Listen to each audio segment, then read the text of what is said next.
Print, email, Facebook, Twitter. More opinion. New Zealand Prime Minister Jacinda Ardern delivers a first budget that busts the hype. New Zealand's election last September ended 9 years of centre-right national-led government, putting the balance of power into the hands of the NZ First Party, which negotiated a coalition with Labour, supported with confidence and supply from the Green Party. Labour's Jacinda Ardern became Prime Minister amid intense global media attention. Ms Ardern and her Finance Minister, Grant Robertson, have made much ado of new spending in health, education and housing. Ms Ardern has shouldered ministerial responsibility for reducing child poverty. Her government's first budget, delivered last week by Mr Robertson, allows us now to look critically at the substance behind the appearances. NZ Incorporated is highly leveraged, with unemployment expected to drop below 4.5%, the economy growing at about 3%, and tax revenue higher than forecast. Mr Robertson had options, like his predecessor, Michael Cullen, Labour's finance minister from 2000 to 2008. He chose a conservative fiscal policy. Central government spending will remain at roughly 28% of GDP. The forecast is for surpluses and reducing core crown debt from 21 to 20% of GDP over the next 3 years. As private household debt is estimated at 168% of disposable income, due to rising property prices, NZ Incorporated is highly leveraged. It's considered prudent for the state to save on behalf of the country in case of a rainy day like another GFC or serious earthquake. Labour governments have a reputation for being spendthrifts, but the facts tell us otherwise. All the same, centre-left voters expect Labour to relieve financial stresses in public services and boost support for the community's worst-off members. Health gets just enough to stand still immediately on coming into office. The new government cancelled National's planned tax cuts, boosted family tax credits instead, and initiated a programme of free tertiary education for new entrants. There was much more to be done, however. New Zealand has a serious housing shortage and social deprivation.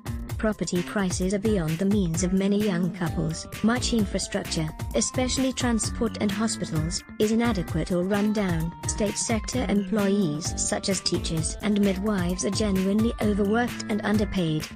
Prisons are overcrowded. Mental health services are unable to meet real needs. Top of the budget headlines was an additional $3.2 billion for public health operating expenditure over 4 years. Once population growth, aging and inflation are taken into account, economists from the Council of Trade Unions estimate that 20 district health boards will get very close to what they required to stand still. In compulsory education, there is little prospect of real income rises for teachers. In tertiary education, Labour's electoral promise of no fees will cost $2.5 billion over 5 years. But universities and polytechnics get no new operational funding, so there's no investment in the quality of tuition. New Zealand's universities will continue to lag behind Australia's. There is funding to build 6,000 much-needed public housing units over 4 years, and the government will build and sell thousands of affordable houses for first home buyers. The skeptics question whether the country has the human and fixed capital necessary to pull this off. But the chronic undersupply must be addressed. Poorest children helped only marginalise. Big winners are the portfolios of 2 NZ First Cabinet Ministers, Winston Peters and Shane Jones. Mr Peters is Deputy Prime Minister and Foreign Minister. Foreign Affairs gets a boost of nearly $1 billion New Zealand dollars over 4 years, mainly for development assistance in the Pacific. Mr Jones, the Regional Development Minister, gets $1 billion New Zealand dollars per annum in a provincial growth fund for make-work schemes such as planting forests. Had National, not Labour, formed a government with NZ First, there would have been a comparable price to pay, so the opposition is in a weak position from which to attack this. The Greens got their pay date too, although it cost a fraction of NZ First's. There is more funding for biodiversity and climate change initiatives. Commentators on the left are asking why this government chooses not to borrow and invest more, as the cost of finance is low and there is much more to be done. The Child Poverty Action Group estimates Labour's Families Package will help children from the poorest homes only marginally.